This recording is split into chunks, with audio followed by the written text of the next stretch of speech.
Sir ये like basically हमें वो बताना है interval of increasing and decreasing of the function, और फंक्शन दिया हुआ है g x is equal to 2f(x²/2) और प्लस f(27/2) माइनस x², और f(x) निगेटिव दे रखा है for all x belongs to r।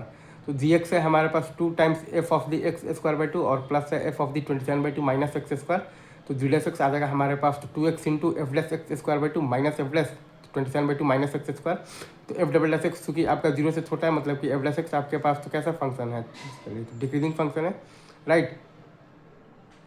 तो यहाँ से आप देख रहे हैं कि 0 से 3 में आपका फंक्शन इंक्रीजिंग है, माइनस इन्फिनिटी से -3 में आपका फंक्शन इंक्रीजिंग है, और 3 से इन्फिनिटी में आपका फंक्शन डिक्रीजिंग है, और -3 से 0 में आपका फंक्शन डिक्रीजिंग है। यहाँ पर आपको साइन एक तो देखना पड़ेगा एक्स का, तो पॉजिटिव निगेटिव, और एक अंदर वाले का साइन। तो अंदर वाले का साइन देखने में हम लोग ये वाले फैक्ट का यूज़ करेंगे कि f(x) निगेटिव है, f(x) आपके पास कैसा फंक्शन है, तो डिक्रीजिंग फंक्शन है।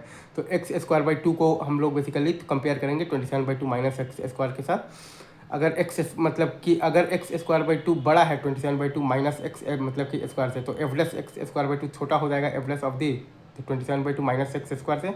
और अगर आपके पास x²/2 छोटा है बेसिकली 27/2 माइनस x² से, तो f(x²/2) आपका बेसिकली बड़ा हो जाएगा f(of) 27/2 माइनस x² से, क्योंकि f(x) आपका निगेटिव है, f(x) आपके पास कैसा फंक्शन है, तो डिक्रीजिंग फंक्शन है। तो एक तो ये फैक्ट का यूज़ करेंगे, और दूसरा हम लोग x का साइन, और इन दोनों को मिलाकर कंबाइन कर ये आ रहा है कि 0 से 3 में आपका बेसिकली जी एक्स इंक्रीजिंग है, जी एक्स आपका 0 से बड़ा आ रहा है, माइनस इन्फिनिटी से -3 में भी आपका बेसिकली जी एक्स इंक्रीजिंग है, तो जी एक्स आपका बेसिकली 0 से बड़ा आ रहा है, और 3 से इन्फिनिटी में आपका जी एक्स डिक्रीजिंग है, जी एक्स आपका 0 से छोटा आ रहा है, और -3 से 0 में भी आपका जी एक्स डिक्रीजिंग है, मतलब कि जी एक्स आपका 0 से छोटा आ रहा है। Thank you very much, love you guys.